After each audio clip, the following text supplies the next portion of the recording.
La difficulté, c'est que la pauvreté, elle touche un ensemble de facteurs sur un individu et elle ne peut pas se résumer à simplement une question de moyens économiques, ce qu'on pourrait avoir comme première approche, puisqu'on va avoir tout un tas d'enjeux autour de la sociabilisation, de la capacité de se sentir capable et d'avoir les moyens d'agir et de trouver les leviers pour sortir de situations difficiles.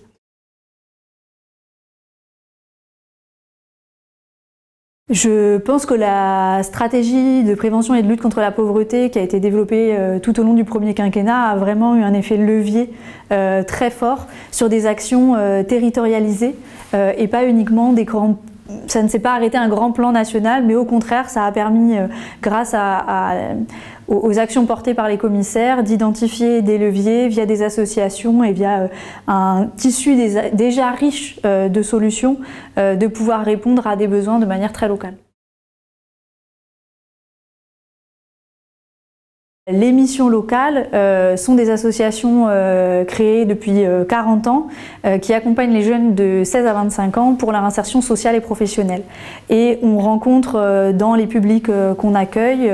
des situations très diverses et notamment depuis la crise sanitaire, de plus en plus de jeunes qui rencontrent de très grandes difficultés avec des soucis de santé, avec des problématiques de logement, de mobilité. Et la mission locale, dans son cœur d'activité, il y a un énorme développement de tissu partenarial pour qu'elle puisse elle-même débloquer les situations des jeunes, notamment avec des leviers sur le plan financier, mais aussi pouvoir mobiliser les partenaires de son territoire pour pouvoir répondre collectivement à l'ensemble des problématiques que vont rencontrer les jeunes.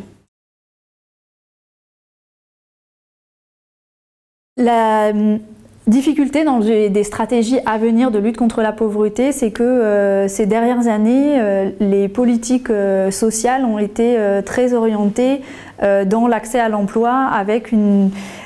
l'impression que l'emploi était la première étape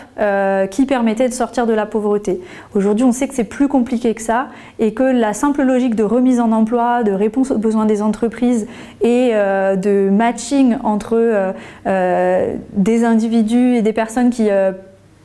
ont cette capacité de retrouver un emploi et l'emploi n'est pas si évidente que ça. Et il y a bien d'autres actions à mettre en avant de même se projeter dans l'emploi. Et je pense que au-delà des réformes déjà prévues qui ont cette dynamique de l'emploi très à cœur, avec une logique notamment d'engagement réciproque des bénéficiaires, il y a une nécessité de maintenir des politiques publiques volontaristes qui ne vont pas nécessairement s'arrêter aux seules mesures de résultats du nombre de jeunes ou du nombre de bénéficiaires qui vont retrouver un emploi, mais bien de toute l'acquisition d'autonomie qui est beaucoup plus dure à évaluer et qui nécessite des moyens beaucoup plus importants pour les structures qui vont accompagner ces personnes.